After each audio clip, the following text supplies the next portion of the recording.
Hi everyone. So, a few questions popped up after we blew up the Dishong Tower, and this is a quick response to that, and we end with an even bigger Big Bang thanks to your responses. If you missed the first video, it is up at the top right now, or in my description, or at the end of the video. First up, a number of players wished that I had checked the stability map. They wanted to see what it looked like before, during, and after.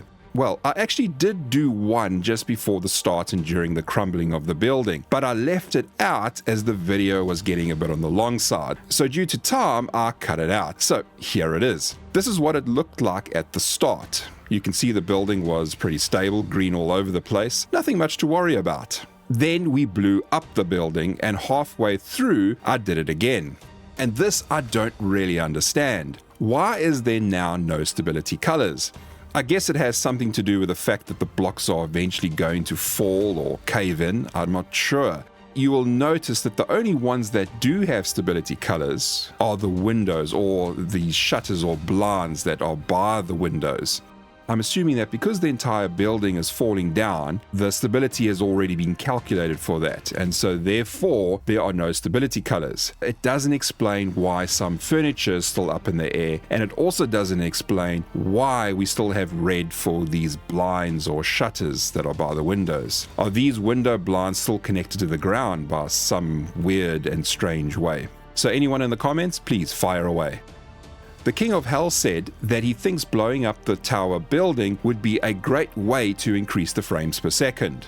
You know what it's like just looking at something and it really can hurt your eyes? Well, just looking at the Dishong Tower makes my screen hurt at around about 40 to 50 frames per second. However, once the tower is history, we now get 80 plus. So yes, King of Hell, you are correct. But a hell of a way to increase your frames. Unfortunately, when you look away, you will still have to deal with the rest of the city to get your frames back up again. Then I was asked, what about the Nuke Grenades? You should have used the damn Nuke Grenades, the developer tool that was introduced in Alpha 21. Now, I did actually think about the dev Nuke Grenades initially, but I dropped them as they had the same problem as Dynamite. First, they didn't look as pretty, so a band of red and white barrels around the building, you see, come on, they just look a lot better compared to a whole lot of grenades or dynamite littered around the floor.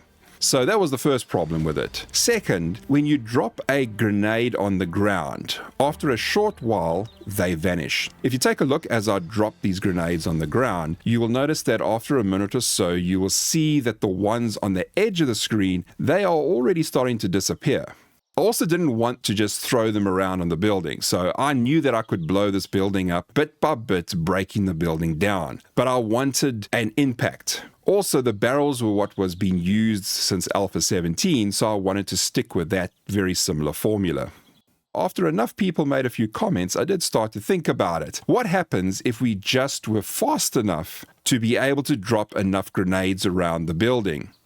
So drop a whole lot of grenades around the building and also inside before they started vanishing. So I did this, and hell was I in for a surprise at the huge explosion that I never saw coming. I went around the building as fast as possible. I popped inside, I popped outside, dropped a whole lot of grenades around the interior. Again, just like the barrels, I probably did way too many. I should have put a lot fewer. Anyway, I finally exited the building, and all of this within a minute to make sure that I wasn't losing any grenades, thanks to them already starting to despawn.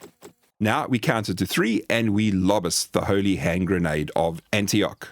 Right. 1, 2, 5. 3, sir. 3.